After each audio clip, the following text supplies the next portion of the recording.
آج سے تقریباً 1500 سال پہلے، جب عرب میں انسانیت ختم ہو چکی تھی، لوگ غلاموں کو حقیر سمجھتے تھے، چھوٹی بچیوں کو زندہ دفن کر دیا جاتا تھا اور بتوں کی پوجا عام تھی، یہاں تک کہ کعبہ میں بھی بت رکھے ہوئے تھے۔ اس وقت یہودیوں کو پتہ تھا کہ بہت جلد ایک نبی آنے والا ہے جو کہ اس پوری دنیا میں انصاف قائم کرے گا، کیونکہ بائبل میں یہ لکھا تھا کہ احمد نام کا ایک نبی اس دنیا میں آئے گا، جو کہ آج بھی بائبل میں لکھا ہے۔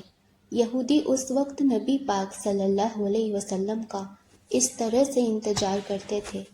جس طرح آج ہم امام مہدی کا انتظار کرتے ہیں۔ آخر کار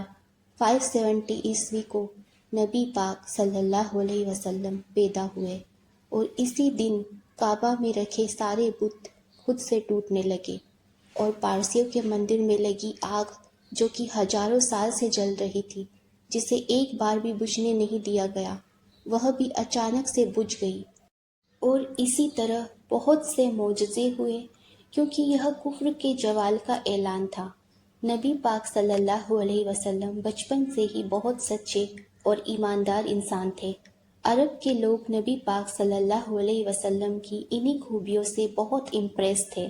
اور وہ نبی پاک صلی اللہ علیہ وسلم کی بہت عزت بھی کرتے تھے۔ پھر نبی پاک صلی اللہ علیہ وسلم مکہ کی ایک عزت دار عورت حضرت خدیجہ رضی اللہ تعالی عنہ کی تجارت کا کام سنبھالنے لگے۔ حضرت خدیجہ رضی اللہ تعالی عنہ نبی پاک صلی اللہ علیہ وسلم کے نیک دل اور ایمانداری سے بہت متاثر ہوئی اور انہوں نے نبی پاک صلی اللہ علیہ وسلم کو نکاح کا پیغام بھیجا۔ نبی پاک صلی اللہ علیہ وسلم نے اس پیغام کو قبول کیا اور حضرت خدیجہ رضی اللہ تعالی عنہ سے شادی کر لی۔ اس کے بعد نبی پاک صلی اللہ علیہ وسلم اپنی زندگی گزارنے لگے، لیکن جیسے ہی نبی پاک صلی اللہ علیہ وسلم 40 سال کی عمر میں پہنچے، آپ کا اس دنیا سے دل اٹھنے لگا اور آپ اکثر شہر سے دور غار میں عبادت کرنے جاتے تھے۔ پھر ایک دن نبی پاک صلی اللہ علیہ وسلم پر پہلی وحی نازل ہوئی۔ نبی پاک صلی اللہ علیہ وسلم کی نبوت پر سب سے پہلے امام علی اور حضرت خدیجہ رضی اللہ تعالی عنہ ایمان لائے، لیکن دوسری طرف وہ لوگ جو نبی پاک صلی اللہ علیہ وسلم کی عزت کیا کرتے تھے، وہ سب آپ کے دشمن بن گئے اور آپ کو مارنے کی دھمکی تک دینے لگے۔ عرب کے لوگ صرف نبی پاک صلی اللہ علیہ وسلم کے ہی نہیں، بلکہ جو بھی اسلام لاتا اسے مارتے، پیٹتے اور ظلم کرتے تھے، جیسا کہ ابو سفیان اور ابو جہل، یہاں تک کہ ایک بار تو مکہ کے سارے لوگ نبی پاک صلی اللہ علیہ وسلم کو مارنے آپ کے گھر تک آ گئے، لیکن نبی پاک صلی اللہ علیہ وسلم کے چچا ابو طالب اور حضرت خدیجہ رضی اللہ تعالی عنہ آپ کے ساتھ کھڑے رہے، کیونکہ نبی علیہ السلام بچپن میں ہی یتیم ہو چکے تھے، اس لیے آپ کے چچا ابو طالب نے آپ کی حفاظت کی۔ لیکن پھر 690 عیسوی میں ایک ہی سال میں نبی علیہ السلام کے چچا ابو طالب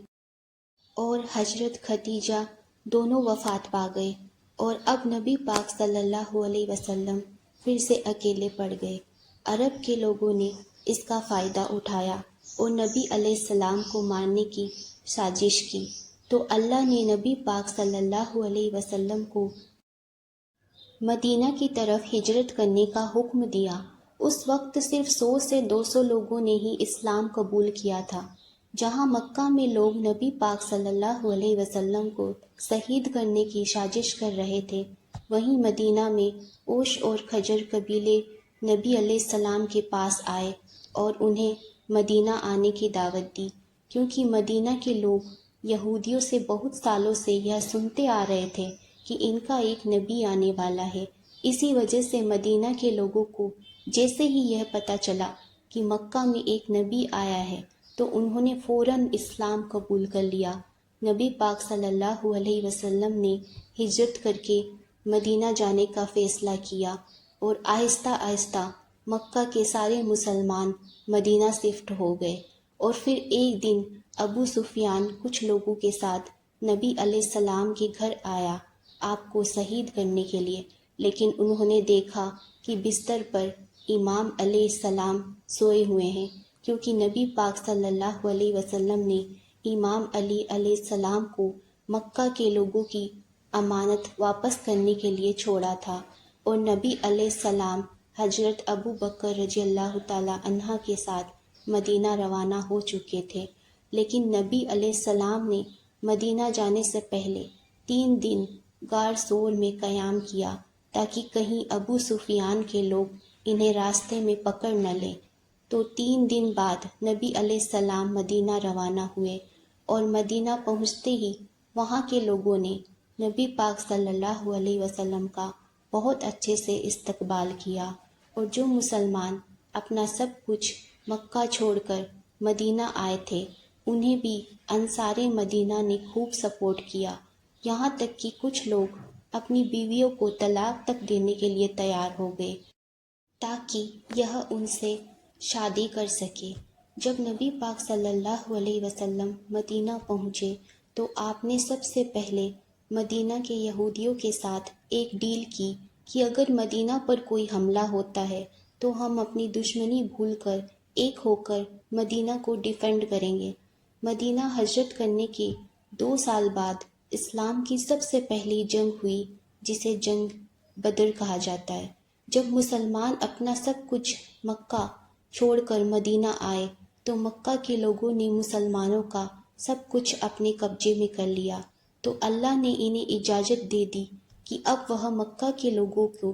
قافلے لوٹ سکتے ہیں۔ تو مسلمان بغیر کوئی خاص ہتھیار لیے بس کچھ تلواروں کے ساتھ ابو سفیان کے قافلے کو لوٹنے نکل پڑے، کیونکہ مکہ کے قافلے مدینہ سے ہو کر گزرتے تھے، لیکن راستے میں ہی اللہ نے نبی پاک صلی اللہ علیہ وسلم کو 2 آپشن دیے کہ یا تو وہ ابو سفیان کا قافلہ لوٹ لے یا پھر جنگ ہوگی۔ اس وقت مسلمانوں کو سب سے بہتر آپشن یہی لگ رہا تھا کہ ابو سفیان کا قافلہ لوٹا جائے، کیونکہ اس سے مسلمانوں کے پاس مال آتا، اور دوسری طرف جنگ کا آپشن مسلمانوں کے لیے موت کو گلے لگانے جیسا تھا، کیونکہ ان کے پاس صرف 8 تلواریں اور 2 گھوڑے تھے۔ لیکن پھر بھی مسلمانوں نے کہا کہ یا رسول اللہ، آپ جیسا کہیں گے ویسا ہوگا، کیونکہ اللہ مکہ کے کافروں کو ان 313 مسلمانوں کے ہاتھوں قتل کر کے معجزے ظاہر کرنا چاہتا تھا۔ تو نبی پاک صلی اللہ علیہ وسلم نے جنگ کا آپشن چنا۔ ابو سفیان کو اس بات کا پتہ چل چکا تھا کہ مسلمان ان کا قافلہ لوٹنے کے لیے تیار بیٹھے ہیں، تو اس نے ایک شخص کو مکہ بھیجا مدد کے لیے۔ جیسے ہی اس شخص نے مکہ جا کر سب کچھ بتایا تو مکہ سے ابو جہل 1000 لوگوں کا لشکر لے کر نکل پڑا، اور ابو سفیان بھی سمندر کے راستے سے مکہ سیفلی پہنچ گیا۔ مسلمانوں نے مدینہ کے ساؤتھ ویسٹ میں بدر نام کی ایک جنگ پر اپنا پڑاؤ ڈالا، اسی وجہ سے اسے جنگ بدر کہتے ہیں۔ اگلے دن ابو جہل 1000 لوگوں کے ساتھ اس جنگ پہنچا۔ اب دونوں فوج آمنے سامنے آ چکی تھی۔ اسی وقت ابو جہل کی فوج میں سے ایک قطبہ نامی انسان اپنے بھائی اور بیٹے کے ساتھ سامنے آیا، اور اس نے مسلمان فوج کو للکارا کہ کوئی آ کر اس کا مقابلہ کرے۔ تو مسلمانوں کی فوج سے 3 لوگ سامنے آئے، ایک نبی پاک صلی اللہ علیہ وسلم کے چچا حضرت حمزہ، دوسرے حضرت عبید، اور تیسرے میرے مولا علی، اور ان تینوں نے اتب کو ختم کر دیا۔ اس کے بعد مسلمانوں اور کافروں کے ساتھ